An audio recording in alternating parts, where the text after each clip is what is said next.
memijit ini Ali Baros ya, waktu itu belum jadi syekh. Nah kemudian kata gurunya Habib Umar bin Abdurrahman Al-Attas, ini santri yang lain pada kegiatan semua, ada yang ngaji, ada yang baca kitab, ada yang menghafal, macam-macam. Tapi Ali Baros ini enggak. Nah, dia mijit gurunya. Kata gurunya, sesungguhnya Nabi Khidir sudah sampai di pintu gerbang.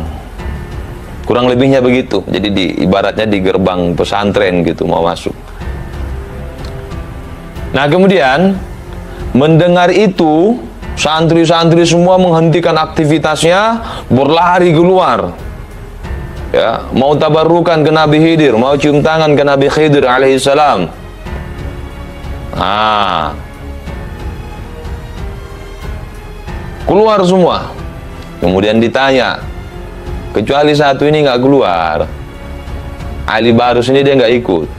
Kenapa engkau tidak ikut dengan kawan-kawanmu yang lain, santri-santri yang lain menjumpai Khidir ke sana? Apa kamu nggak pengen dapat berkah tabarrukan ke Nabi Khidir? Musafahah, cium tangan? Itu. Apa kamu nggak pengen didoakan? Doa kamu diaminkan? Dan seterusnya. Kemudian kata muridnya Ali Baros ini, tidak wahai guru, saya tidak ingin ikut mereka ke sana. Good job. Indonesia sejak dulu kala tetap dipuja-puja bangsa. Dan engkau wahai guruku hanya untuk menjumpai Khidir, sedangkan Khidir datang ke sini untuk menjumpaimu. Kata dia, tuh Nabi Khidir aja datang ke situ untuk menjumpai gurunya ini Habib Umar bin Abdurrahman Al-Attas.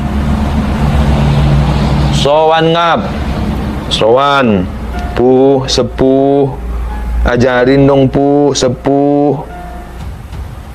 sepuh, tinki winki dipsi lala sepuh, ajarin dong saya mah nggak bisa masih pemula sepuh.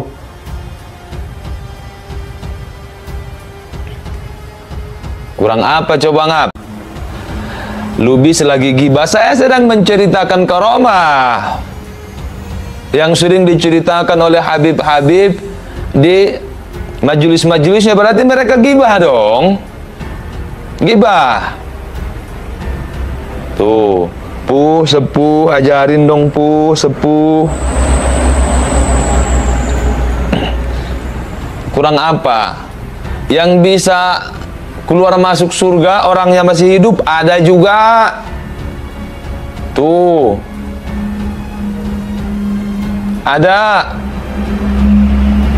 Bung Lubis, YouTube Anda lama-lama bisa juga dibangalawikan. Oh enggak. Saya tahu kisah-kisah sejenis itu karena dulu kalau saya ceramah itu menceritakan seperti itu ngap. Dulu. Kan mantan saya. Nah. Jadi yang tadi khusus damkar neraka ada, yang spesialis surga ada, bisa keluar masuk surga. Ada. Luar biasa. Makanya gue bilang, lu jadi Habib, lu punya kuasa.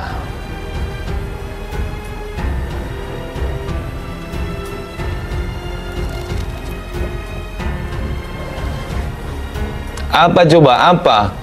Oh Lubis, kamu Wahabi, kamu tidak percaya karomah.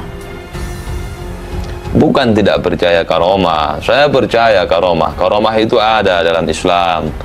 Kalau kepada Nabi itu disebut mukjizat, ya. Kalau kelebihan itu Allah berikan kepada para walinya, para aulia, para asfiya, para ulama, itu disebut karomah.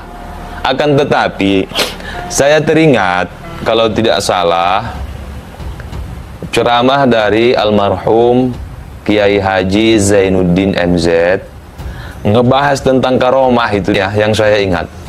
Ini versi bahasa saya. mukjizat itu Allah berikan kepada para nabi, para rasul, itu mengikuti apa yang terjadi ketika itu. Misalnya, waktu zaman Fir'aun, itu dunia sihir kuat. Sihir. Penyihir-penyihir Fir'aun itu bisa menyihir tongkatnya menjadi ular. Tuh. Maka Allah berikan mukjizat kepada Nabi Musa yang sejenis, tapi bukan jenis sihirnya ya, dengan sihir mereka, tapi ini mukjizat dan melebihi itu. Makanya tongkatnya Nabi Musa berubah menjadi ular. Kurang lebihnya begitu.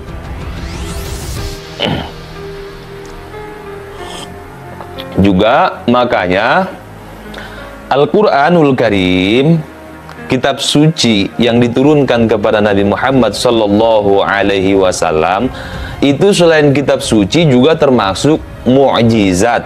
Padahal nabi-nabi yang lain ada yang dapat kitab suci juga. Ya, ada Nabi Musa alaihissalam dengan Tauratnya, juga sebelum Taurat punya mushaf, kalau tidak salah 10 mushaf itu. Begitu juga mushaf yang diturunkan kepada Nabi Ibrahim, juga kepada nabi-nabi lain, rasul lain, Zabur, Injil, segala macam.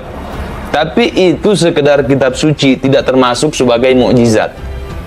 Lalu kenapa Al-Quran, kitab suci yang diturunkan kepada Rasulullah, selain kitab suci, kenapa masuk salah satu sebagai mukjizat? Kenapa termasuk salah satu mukjizat Rasulullah?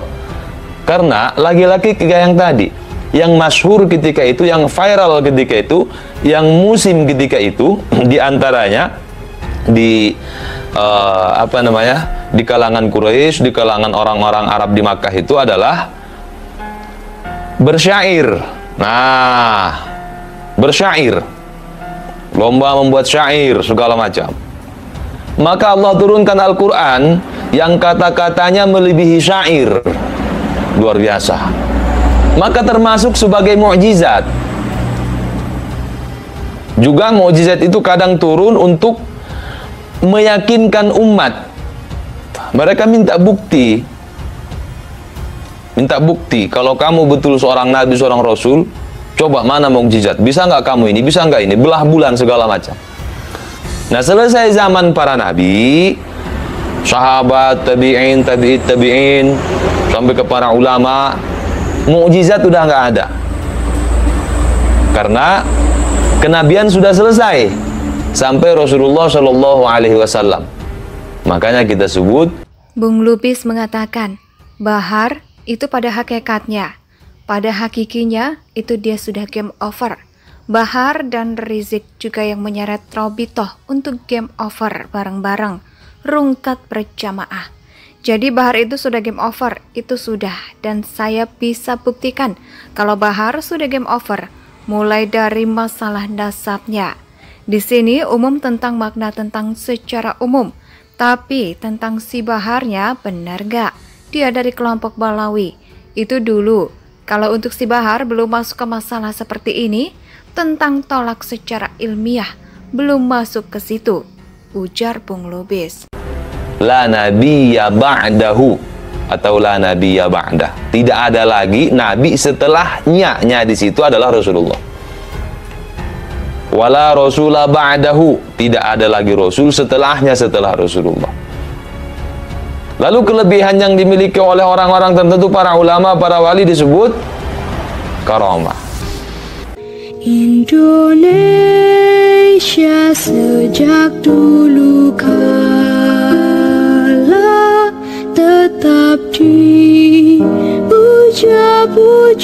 bangsa.